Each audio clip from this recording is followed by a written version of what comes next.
Hello, family. I hope you are doing well. Welcome to the Strong Man series. Welcome to Strong Man 3. And in Strong Man 3, the focus is strength in the home as a father, as a man, as a leader, as a pillar. There is always the home. It could be your physical home where you are the husband and you have children, or you're just the husband, or as a family, brothers, sisters, where you are the one taking the lead, or some form of family. We have different types of family constitution. Okay, some type of family, but you are the lead. You are the lead, and that you make a home where you are the lead. And where this is the case, you as a leader must show strength, whether as a father, husband, some form of a family leader. You must show a lot of strength. In Ephesians chapter 5 verse 25, it says, husbands should love their wives just as Christ loved the church and gave himself up for her, which means that the proof of the strength of Christ's leadership was his sacrifice, how he was able to give himself. Okay, so that's point one. Straight away, you lead sacrificially. The strength of a man in a home, the strength of a father, of a leader, is in his sacrifice. How much are you willing to sacrifice in order for your family to make progress, to be safe, to feel protected and well cared for? The next one is to lead spiritually. The strength of a man in a home is that he's a spiritual covering. He's the priest. He's the one that teaches them the way of the Lord and models the way of the Lord before them. Live like a Christian before them and also teach them. In Joshua 24:15, he says that, but if serving the Lord seems undesirable to you, choose for yourselves this day who you want to serve, whether you want to serve the gods of your ancestors beyond the river Euphrates, or the gods of the Amorites in whose land you are living now. But as for me and my house, as the leader of my home, I have chosen to drive my family to serve the Lord. Every strong leader, every strong man makes sure that he leads his family to follow Christ. Number 3 is to provide diligently.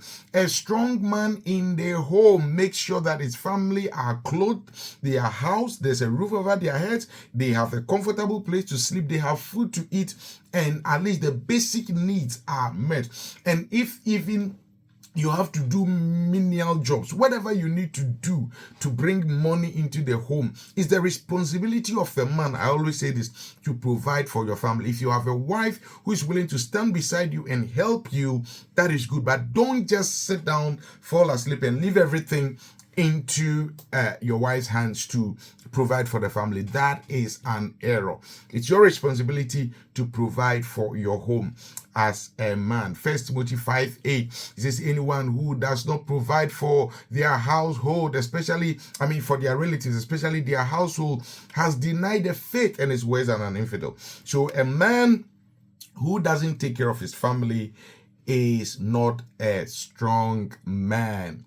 All right. Number 4 is to protect the family faithfully. Protect them online. Protect them spiritually. Protect them physically. Protect them emotionally. Protect them socially. Protect them in every way. Make sure that they have peace and they are safe in everything they do and in every place where they go. And you know that you are a man. The strong man knows that he is only a man and limited. So he hides in God. He partners with God to keep his family protected. In Psalm 127 verse 1, it says, except the Lord builds the house, they labor in vain that build it. And unless the Lord watches over the city, the watchman watches but in vain. So the strong man employs God.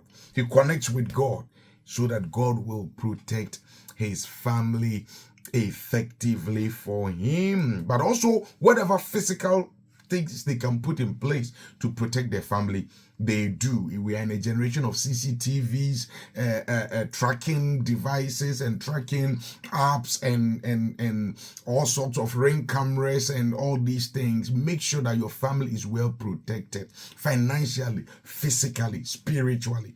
Make sure they are well protected. Number 5 is to discipline your family wisely. Okay, you model discipline. You live a disciplined life. A strong man lives a disciplined life. He encourages his wife to live a disciplined life, and together they help discipline their children wisely, not abusing them, destroying them, but you do it, making them to understand the importance of living a disciplined life, and you do it right. A strong man disciplines his children. In Proverbs 22 verse 6, it says that start children off the way they should go, and even when they are old, they will not turn from it. Your children should be able to look back and say that they had a good dad who raised them well. You should see your children grow up and be proud of them as to how you raised them. So disciplining your children with wisdom is extremely important. Number 6 is to speak life. A strong man speaks life over his children. You prophesy life. Even when you have to correct them, you don't curse them. You don't speak death. You don't speak destruction over your wife and children. You speak life. You speak words that heal. You speak words that bring hope and bring joy over their lives. In Proverbs 18:21, it says that death and life are in the power of the tongue, and those who love it shall eat the fruit thereof. A strong man uses his tongue to produce life in the lives of his family. And number 7 is that you leave a godly legacy. A strong man leaves a godly legacy. You don't live a life that procures curses for your children to come and inherit. You don't live a life that leaves debt and confusion for your children to come and inherit.